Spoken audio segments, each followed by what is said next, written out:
Welcome to SG Autos. My name is Seth. Today we're going to be looking at a 2014 Ford Edge. This one is a V6 all-wheel drive limited. Let's take it for a drive and see what we think.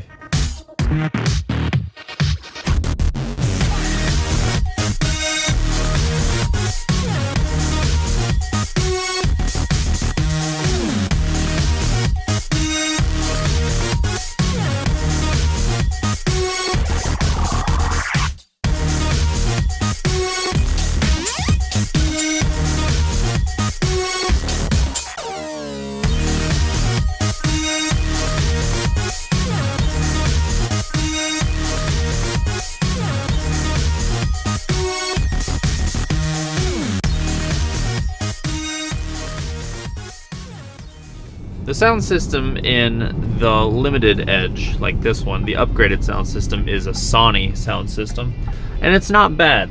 It is a little bass heavy. There does seem to be a little more bass than some of the higher stuff. It's not as crisp as you would think, but it's not a horrible sound system. I enjoy it. I'm a sound guy. I like to have loud noises, and it does do fairly decent for me. So as far as road noise goes, we're doing 55 right now. There is a little bit of road noise, and we're on a little bit of a rough road. It's not the greatest shape, but it's not bad. I don't feel like I'm deaf, and I don't feel like I can't hear. I wouldn't call it super quiet. I'm sure there's quieter vehicles, but again, some of that is attributed to the tires more than anything else. So I don't mind it. As far as a ride, it rides nice. There's not a lot of jolting or anything like that happening. So one feature that this vehicle has as the limited is the dual moonroof or panoramic sunroof, whatever you want to call it. It's a cool feature. It definitely adds a lot of light in here. Now, we live in Texas where it's pretty hot. So for me, I tend to keep mine closed simply because the sun is blinding and it'll just burn the inside of your car. So this is a way to help keep it cooler in here. As well as during the winter, heat rises, so all your heat goes up here and then goes right out that top window.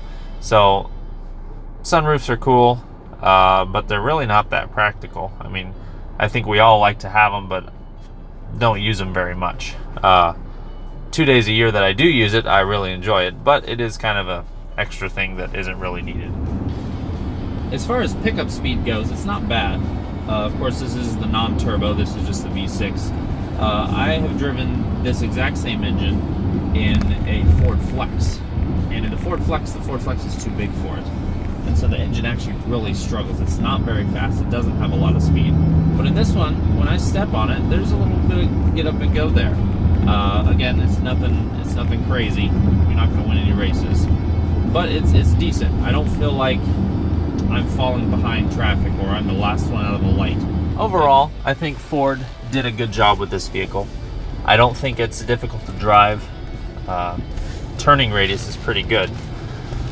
Steering wheel is a little, you have to fight with it a little bit. It is a little bit heavy, but I definitely wouldn't say it's bad. It feels connected to the road. I don't feel like it's doing its own thing and the wheels are doing something else. I definitely feel like I'm in control, and that's what you want from a steering wheel. This one is leather wrapped, so it does have a nice feel to it. I like the grip. Again, like I said, I like the design of the steering wheel and the kind of the brushed aluminum look it has. It's plastic, but it looks cool anyway. In 2011, Ford Edge got a facelift and to this current look here, and I really like it. It's a really nice design. They made some very aggressive headlights, some cool LEDs, and it just has a really cool look to it. In the back seat, I don't feel cramped. It's by no means a large SUV, but it's decent. It's definitely bigger than the Escape, and it has a very nice luxury feel to it, but not so much that I feel like I'm going to mess something up. So, as someone with kids, this is the area that's going to get messed up if something happens. And I feel like there's a good balance of luxury and utility back here. You can see in there. Seats are nice and wide. Lots of space. It's very clean, very easy to get into. It doesn't feel cluttered or like there's anything in the way. As far as anchors for seats, they're a little buried under there. They're not super easy to get to, but they're not horrible. I've seen worse. This does have a center pull down for the cup holders. But overall, it's nice. It's simple, it's functional, and you do have good cup holders in the doors as well. Now we're going to walk around here to the back. These do have electric doors available. This one does have the option. It does come without it as well. And you do have a fairly good amount of space here. It's not huge, but it's acceptable. Right here on this one, you have the availability to close those seats like that. You can drop the seats down. So if you have something large you're putting in the vehicle, you don't have to go around and open those side doors for the seats to go down. They just pop down right there with a button, which is super nice, super convenient. And of course, to close your trunk, have a button right there. It'll ding to let you know that it's going to close on you. And there it goes. So they did a really nice job with the Ford interior. I like the modern look. It has some really cool features. I feel like the steering wheel like stands out. It's really neat. The center console looks very techy and cool, and I like that. What I don't like is this high gloss black piece where the buttons are. The buttons are all touch. There's no actual feel to the button. It's not a push button feel. It's touch screen basically, which is okay. The one issue with that is if you ever brush against this, you're going to mess something up. You're going to turn something on. It also, because of the high gloss, it kind of looks dusty all the time. So if you're a little OCD, that's something that might bother you. The other thing is the sync system in Ford. I like sync. I like the idea of their system, but it tends to have some glitches. They are starting to figure it out. It is getting better, but there are some glitches with it. It's not the greatest system. Using Bluetooth on your phone for listening to music is pretty complicated. It's not just an easy push a button and play. As you get used to the car, you'll get used to how it works and it'll be fine. But when you first get it, it's going to be a little frustrating. So keep that in mind. Sync systems have to be updated ever so often, or they start to lag. There start to be issues with them. So you'll need to go to a Ford dealer or someone that has the update for that. In some instances, people can do it themselves. Depends on how much of a DIY person you are. But keep that in mind. It is a little bit of a pain. As far as the dash goes, the dash is very versatile. You can do all sorts of things with it. You can change what shows up on the side. So you can have your navigation, which will show up there if we had navigation on. Let's go back. Entertainment, so whatever is on your radio is now on there. You can run on that side. On this side over here, we use the buttons on this side of the steering wheel, and we can change what happens there. You can have different displays, trip, fuel economy, all that good stuff. If we go to display mode, you have this. Let's see what other displays we got. It shows your all-wheel drive system, or digital RPMs, which I'm not a huge fan of. I prefer to have an actual RPM gauge, but this isn't really a performance vehicle, so that's not really a concern, I would imagine. So overall, I like the car. I like the tech.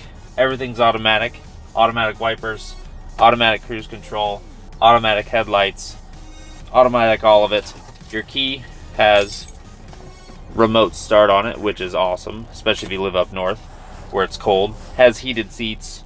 The list goes on, and you can get navigation, and this one again has the sunroof. It's loaded. It's cool. I think it's a good practical vehicle. You get about 22-23 miles a gallon with the V6 non-turbo, which isn't amazing, but for a decent sized SUV, that's not bad, and that's a decent middle of the road. It's reliable. The engine is simple as far as repairing it, fixing it. There's not really any major issues with these vehicles that have been that I have heard of.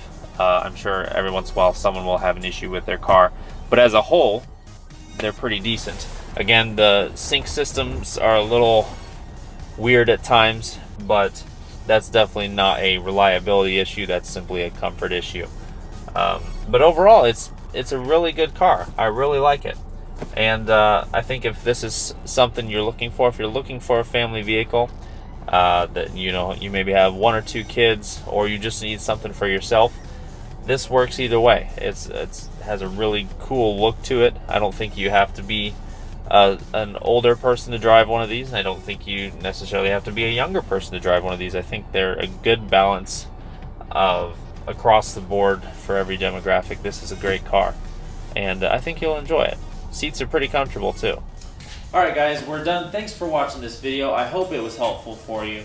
If you ever have any questions about cars, please feel free to comment, ask me. If there's a car you're wanting to get reviewed, let me know and I'll try to find one and review it for you. As always, hit like and subscribe, and I will see you next time. Thanks for watching SG Auto.